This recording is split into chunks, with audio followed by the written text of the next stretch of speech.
आएंगे, लेकिन नंबर्स का सीजन है तो आपके लिए लेकर आते हैं इंडिगो पेंट्स। और इंडिगो पेंट्स के नंबर्स इस क्वार्टर में कैसे रहे पहले वो आपके सामने करते हैं पेश। आय में 18% तो मुनाफे में करीब 12% तक की बढ़त देखने को मिली है।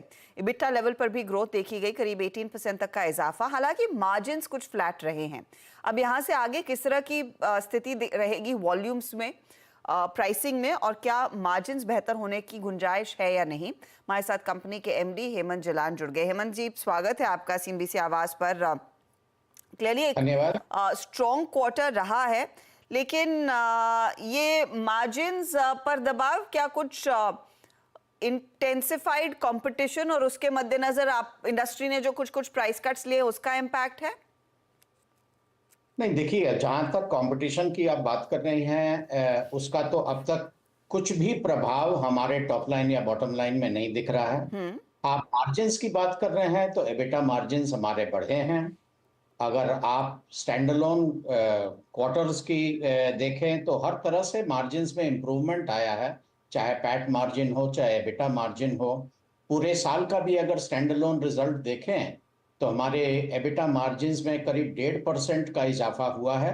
पिछले साल 16.9% था, अब की बार 18.5% है। जब आप सॉलिडेटेड रिजल्ट्स में जाते हैं तो हमारी जो नई सब्सिडरी है एप्पल केमी, हालांकि उनका ग्रोथ इन सेल्स बहुत अच्छा रहा है, बट हम लोग की अपेक्षा है कि उसमें और बहुत ज्यादा गुंजाइश है सेल्स बढ़ाने की। इसलिए उस सब्सिडरी ने बहुत मैन पावर रिक्रूटमेंट किया है, अपना दायरा महाराष्ट्र से बाहर ले जाकर के 8 और राज्यों में लेकर के गए हैं। तो इसलिए उनकी मार्जिन थोड़ी सी शॉर्ट टर्म के लिए गिरी है और गिरेगी, क्योंकि उन्हें काफी मैन पावर रिक्रूट करना पड़ रहा है ऑल इंडिया लेवल पर, ताकि वे और ज्यादा इजाफा कर पाएं अपने सेल्स में। इसलिए कंसोलिडेटेड बेसिस के अंदर में बहुत हल्का सा आपको गिरावट दिखेगा मार्जिन में, बट अदरवाइज ग्रोस मार्जिन्स को देखें हमारे, अगर हमारे एबिटा मार्जिन्स को देखें स्टैंडअलोन में तो बहुत स्ट्रॉन्ग नंबर्स हैं। ओके, वॉल्यूम्स कैसे रहे हैं इस पर्टिकुलर क्वार्टर में सर? वॉल्यूम्स अच्छे रहे हैं और वॉल्यूम और वैल्यू ग्रोथ में बहुत ज्यादा अंतराल नहीं रहा है, एक्सेप्ट फॉर इमल्शन कैटेगरी, जहां पर वॉल्यूम ग्रोथ और वैल्यू ग्रोथ में करीब 4-5% का फर्क है। और वो इस कारण है कि इमल्शंस के अंदर में इंडस्ट्री ने एक प्राइस कट लिया था इस क्वार्टर में। इस बट करीब करीब सारे सेक्टर्स में वैल्यू वॉल्यूम ग्रोथ 10% से ज्यादा है, और कुछ एलिमेंट्स में तो 20% से भी ज्यादा वैल्यू एंड वॉल्यूम ग्रोथ है।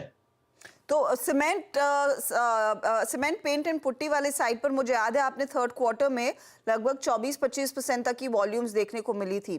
क्या उस नंबर को आप वेरीफाई करेंगे? Q4 में क्या है और FY25 के लिए आप क्या एक्सपेक्ट कर रहे हैं? नहीं, हम एक्सपेक्ट कर रहे हैं कि पुट्टी सेगमेंट के अंदर में वॉल्यूम और वैल्यू ग्रोथ करीब 20% के आसपास बना रहना चाहिए। और वैल्यू एंड वॉल्यूम ग्रोथ में मैं कोई खास फर्क नहीं देखता हूं। मैं समझता हूं कि बाय एंड लार्ज सारे ही सेगमेंट्स में value growth and volume growth करीब करीब साथ साथ में ही इजाफा होगा। ओके, अच्छा, आपने पिछली बार ये मेंशन किया था क्लियरली कि टियर 1 टियर 2 टाउन्स में आप एक्सपैंड करना चाहेंगे बिजनेस को। अब आपके बाकी पीयर्स से जब बातचीत हुई, उन्होंने भी कहा है कि छोटे शहर ग्रामीण इलाकों में पिकअप देखने को मिला है।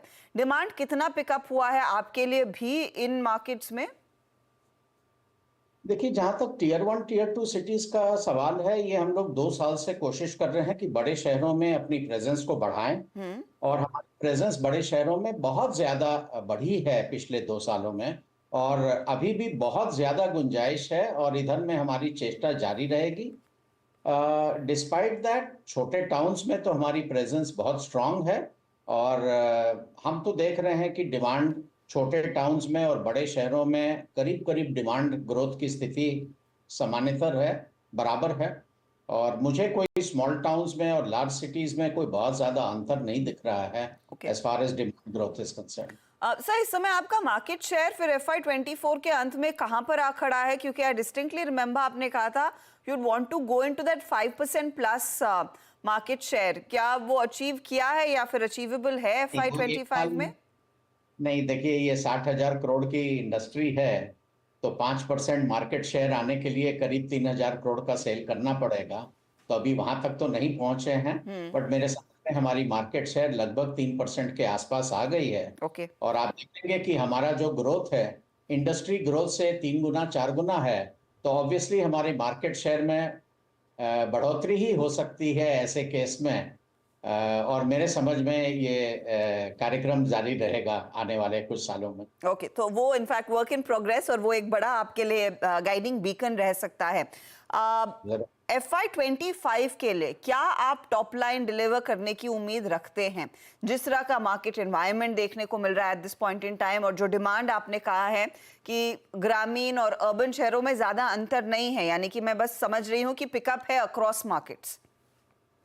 देखिए, अभी तक तो अगर आप देखें इस साल के अंदर में अप्रैल का महीना जो गुजरा है, तो डिमांड की स्थिति पेंट सेक्टर के लिए इन टर्म्स ऑफ ग्रोथ बहुत अच्छी नहीं रही है। जिस तरह से पिछले 7-8 महीनों में डिमांड वीक रहा है, उस तरह से अप्रैल में भी वही बात रही है। अब कब चेंज करेगा इसकी तो भविष्यवाणी करनी बहुत ही कठिन है। इसलिए क्या टॉप लाइन ग्रोथ पूरे साल में आएगा, हम इतना दावे के साथ कह सकते हैं कि इंडस्ट्री का जो भी ग्रोथ रेट रहेगा उससे हम कम से कम 3 गुना ज्यादा ग्रोथ रेट डिलीवर कर पाएंगे। अब अगर इंडस्ट्री की ग्रोथ रेट अपने नॉर्मल लेवल जो है 7-8-9% पर आ जाती है, तो हमारी कोशिश रहेगी कि हम लोग 25 से 30% टॉप लाइन ग्रोथ करें। बट अभी जो स्थिति चल रही है, जब इंडस्ट्री की ग्रोथ 0-1% के आसपास चल रही है, वैसे इसमें 25% 30% ग्रोथ लाना तो मेरे समझ में नामुमकिन है। अगर हम लोग 15% के आसपास ग्रोथ लाएं तो हम काफी संतुष्ट रहेंगे। बट मैं मानता हूं कि कभी ना कभी ये डिमांड ग्रोथ वापस आएगा। अभी अगले महीने आएगा या 2 महीने बाद आएगा, ये कहना तो बहुत ही मुश्किल है। नहीं, तो आपका सेंस क्या है? क्या इलेक्शंस की वजह से डीले हुई है थोड़ी बहुत डिमांड? क्योंकि दूसरी इंफ्रा कंपनियों ने ये मेंशन किया है, क्या आपके लिए भी वही एक्सपीरियंस है? देखिए, इंफ्रा कंपनीज का इन्वॉल्वमेंट थोड़ा अलग रहता है, जी। क्योंकि इलेक्शन के समय जो आचार्य संहिता लग जाती है, बहुत सारे नए इंफ्रास्ट्रक्चर प्रोजेक्ट्स पर रोक लग जाता है। वैसी स्थिति हमारी नहीं है। अब क्यों डिमांड पिछले कुछ महीनों से बहुत कमजोर चल रहा है, उसके अलग अलग कारण आते हैं। एक तो बहुत ज्यादा हीट वेव जो चल रहा है अधिकतम भारत में, उसके कारण पेंटिंग की जो प्रक्रिया है उसमें थोड़ी सी गिरावट होती है। इलेक्शंस का भी कारण हो सकता है दूसरे वजह से, कि जितने पेंटर्स हैं ये अधिकतर गांवों में जाते हैं, इन्हें पॉलिटिशियन से जितना रुपया मिलता है झंडा फहराने के लिए या भीड़ इकट्ठा करने के लिए, शायद उतनी कमाई उनकी पेंटिंग करने से नहीं होती है। तो हो सकता है कि इलेक्शन के बाद जब ये लोग वापस बाजार में आए, तब डिमांड में वापस तेजी दिखेगी।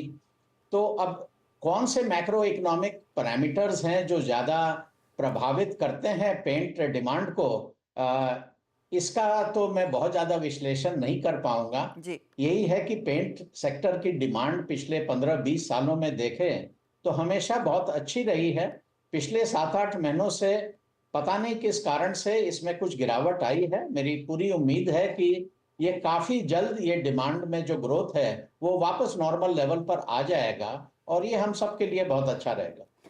जलान साहब, चर्चा की शुरुआत में आपने कहा था नए प्लेयर्स का कोई इम्पैक्ट इस समय इनकम्बेंट्स यानी कि आप जैसे प्लेयर्स पर नहीं पड़ा है, लेकिन उनको काउंटर करने के लिए कुछ स्ट्रैटेजी बनानी पड़ेगी। तो क्या वो प्राइसिंग की तरफ से आएगी, क्या वो डिस्ट्रीब्यूशन नेटवर्क बढ़ाने की तरफ से आएगी, या फिर आपको ज़्यादा अपने ब्रांड को प्रोमिनेंटली कस्टमर्स को दिखाना पड़ेगा, फिर एड स्पेंड्स बढ़ेंगे, या तीनों का कॉम्बिनेशन होगा? आपका प्लान क्या है FY25 के लिए? देखिए, कोई नए इनकम्बेंट के प्रति हमारा इतना ज्यादा ऑब्सेशन नहीं रहता है। हमें कहीं कहीं ज्यादा कंपटीशन फेस करना पड़ता है जो एग्जिस्टिंग प्लेयर्स हैं। एशियन पेंट्स हैं, बर्जर पेंट्स है, कंसाई नेरोलैक है, एक्सो है, उनके साथ हमें युद्ध करना पड़ रहा है पिछले 25 साल से, और वो युद्ध जारी रहेगा।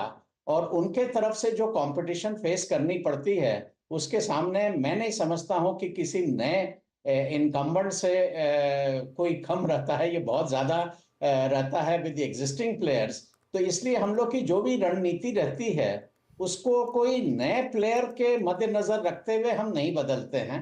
आई थिंक द कंपटीशन जो हमें फेस करना है with the large incumbents who are already there, ये कहीं ज्यादा है।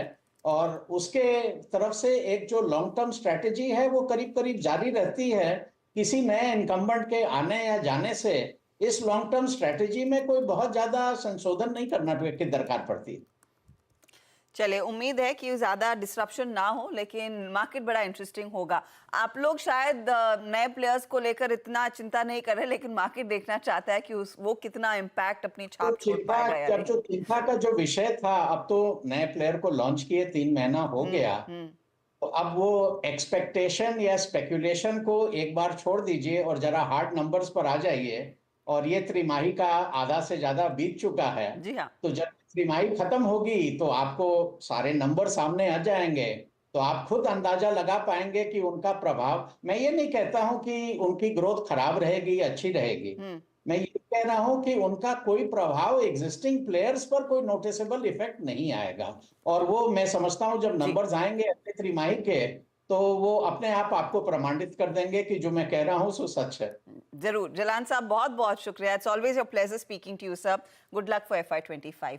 चलिए, इस मोड थैंक पर यू। लेंगे एक छोटा सा ब्रेक और फटाफट लौटेंगे। आप बने रहिए।